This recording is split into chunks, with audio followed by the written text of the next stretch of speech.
এখনকার জেনারেশনের উশৃঙ্খল মেয়েদের চেয়ে একটা বিটিএস আর্মি মেয়ে অনেক বেটার। কেন বলছি শুনুন। একটা আর্মি মেয়ে 5-7টা জাস্ট ফ্রেন্ড রাখে না। এরা অপ্রয়োজনে বাহিরে ঘোরাফেরা করে না, অশ্লীল পোশাক পরে টিকটক করে বেড়ায় না, এরা প্রেম করে প্রেমিকের হাত ধরে পালায় না, কিংবা চিপাই চাপায় রাস্তাঘাটে প্রেমিকের সাথে টাইম পাস করে না। এদের এত সময় নেয়, এদের লাইফ জুড়েই বিটিএস। এরা ফ্রি সময়টুকু বিটিএস নিয়ে কাটায়, বিটিএস এর গান স্ট্রিমিং করে কাটায়, তাদের ইমাজিনেশন বিটিএস কে নিয়ে। মন খারাপ হলে এরা বিটিএস এর ফানি ভিডিও দেখে নিজেদের মুড নিজেরাই ঠিক করে নেয়। এরা অযথা স্টাইল করে বাহিরে ঘোরাফেরা করে না, ছেলেদের অ্যাটেনশন পিক করে না, এরা রুতুপুতু পছন্দ করে না, আর ওরকম ভাবে ছেলেদেরকে পাত্তাও দেয় না। এখন বলবেন তারা কি বিটিএস এর জন্য আজীবন সিঙ্গেল থাকবে?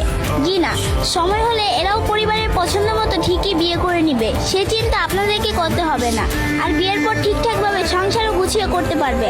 আবার যার যার ক্যারিয়ার নিয়ে স্বপ্ন আছে তারা সেটাও পূরণ করতে পারবে।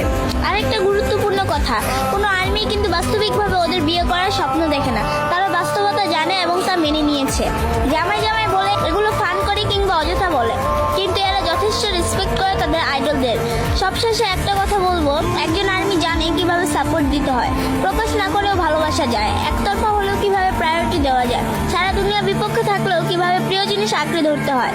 আপনি একজন আর্মিকে হেট করতে পারেন, কিন্তু তার পার্সোনালিটিকে আপনার অপছন্দ হবে না। ইদানিং কিছু ফ্যানদের সাথে আপনারা আর্মিদেরকে কম্পেয়ার করেন, ওটা করবেন না। ওদেরকে মূলত আর্মি হিসেবে ধরা হয় না। আই হোপ বুঝতে পারছেন। ধন্যবাদ।